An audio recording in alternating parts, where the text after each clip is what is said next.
السلام علیکم عزیز طالبات، امید ہے آپ سب خیریت سے ہوں گی۔ آج ہم ایک پیراگراف لکھیں گے جس کا عنوان ہے چغل خوری۔ چغل خوری کا معنی ہے دوستانہ روابط کو خراب کرنے کی نیت سے کسی شخص کی بات کو دوسروں تک پہنچانا۔ تو بیٹے، آپ کو جیسے پتہ ہے کہ جب بھی ہم کوئی اقتباس یا پیراگراف لکھتے ہیں تو پہلے ہم اس عنوان کے بارے میں جو اس کی تعریف ہے وہ بیان کرتے ہیں یا اس کا مفہوم بیان کرتے ہیں کہ وہ لفظ کا مطلب کیا ہے۔ تو ہم اسی طرح سے شروع کریں گے۔ چغل خوری کا معنی ہے دوستانہ روابط کو خراب کرنے کے لیے نیت سے کسی ایسے شخص کی بات کو دوسروں تک پہنچانا۔ چغل خوری صرف یہ نہیں کہ زبان سے غیبت کی جائے، بلکہ لکھ کر یا اشارتاً یعنی اشارے سے بھی کوئی عمل کرنا جس کے ذریعے کوئی راز دوسروں تک پہنچ جائے، چغل خوری کہلاتا ہے۔ اللہ نے غیبت اور چغل خوری سے منع فرمایا ہے اور اسے اپنے مردہ بھائی کا گوشت کھانے سے تشبیہ دی ہے۔ قرآن مجید میں کئی جگہ چغل خوروں پر لعنت بھیجی گئی ہے۔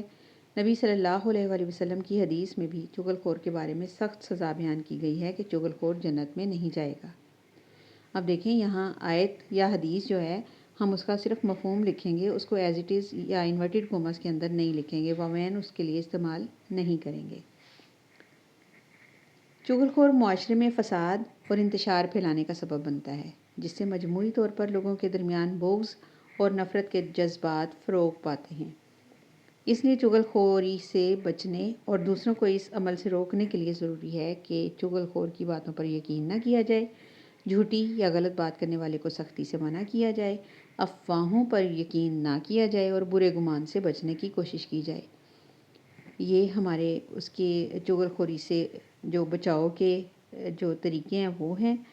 تو پہلے اس کے نقصانات بیان کیے گئے، اب اس سے بچنے کا جو ہے طریقہ بتایا گیا ہے، اور اس کے بعد چغل خور کو اپنا دشمن سمجھا جائے اور اس کی ہاں میں ہاں ملا کر اس کی حوصلہ افزائی کر کے اس گناہ میں شریک ہونے سے بچا جائے۔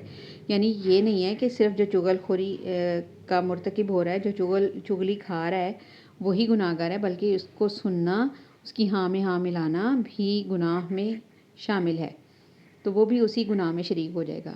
اللہ ہمارے اخلاق و کردار کی حفاظت فرمائے اور ہمیں اس گناہ کبیرہ سے محفوظ رکھے، آمین۔ تو یہ آخر میں ہمارا اختتامی جملہ ہے، یہ ہمارا مکمل پیراگراف ہے۔ یہ آپ نے اپنی کاپیوں پہ لکھنا بھی ہے اور اچھی طرح سے یاد بھی کرنا ہے۔ اللہ آپ کا حامی و ناصر ہو۔